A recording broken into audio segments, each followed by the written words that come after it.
श्रीदेवै नमः।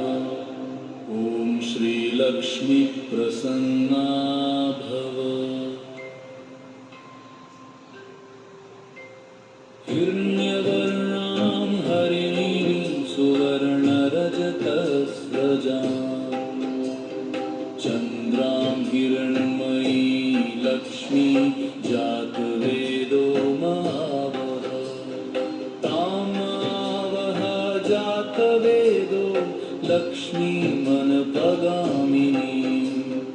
यस्यां हिरण्यं विन्देयं गामश्वं पुरुषानहम्।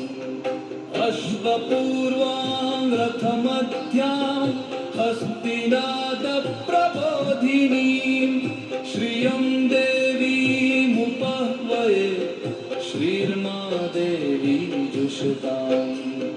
कर्दमेन प्रजाभूता मयि सम्भव कर्दमा।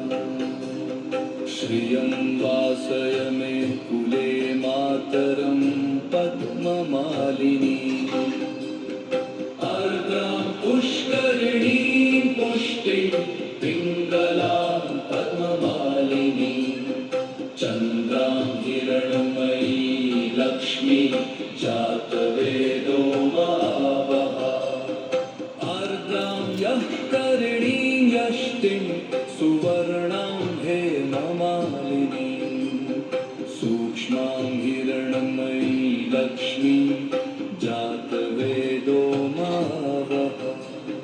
तामावः जातवेदो लक्ष्मीमनपगामिनी।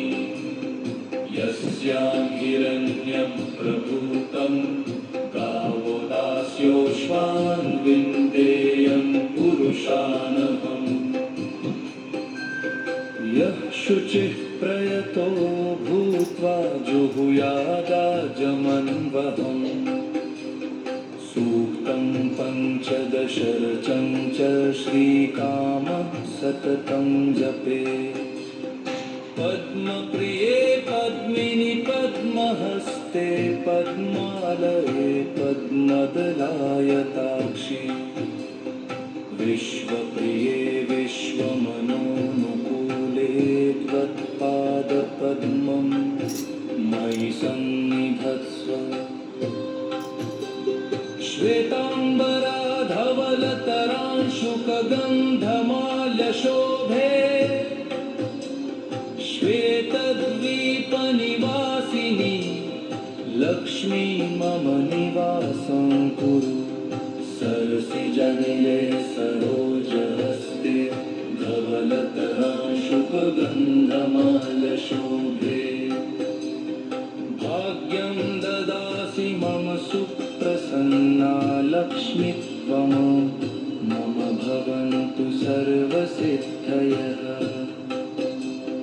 सिद्धलक्ष्मी मोक्षलक्ष्मी जयलक्ष्मी सरस्वती।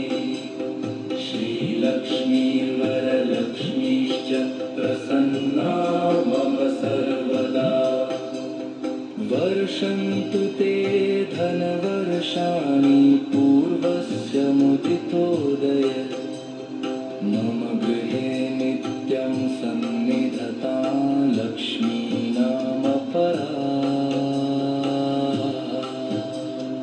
आदिशक्ते नमस्तुभ्यं देवि त्वं विश्वरूपिणी। पूजे कमलवासिनी महालक्ष्मी नमोऽस्तु ते। हिरण्यवर्णां हरिणीं सुवर्णरजतस्रजां चन्द्रां हिरण्मयी लक्ष्मी जातवेदो महावः। तामावः जातवेदो लक्ष्मीमनपगामिनी। यस्यां हिरण्यं विन्देयं गामश्वं पुरुषानहम्। अश्वपूर्वां रथमध्यां हस्तिनादप्रबोधिनीं श्रियं देवीं श्रीर्मा देवी जुषताम् कर्दमेन प्रजा भूता मयि सम्भव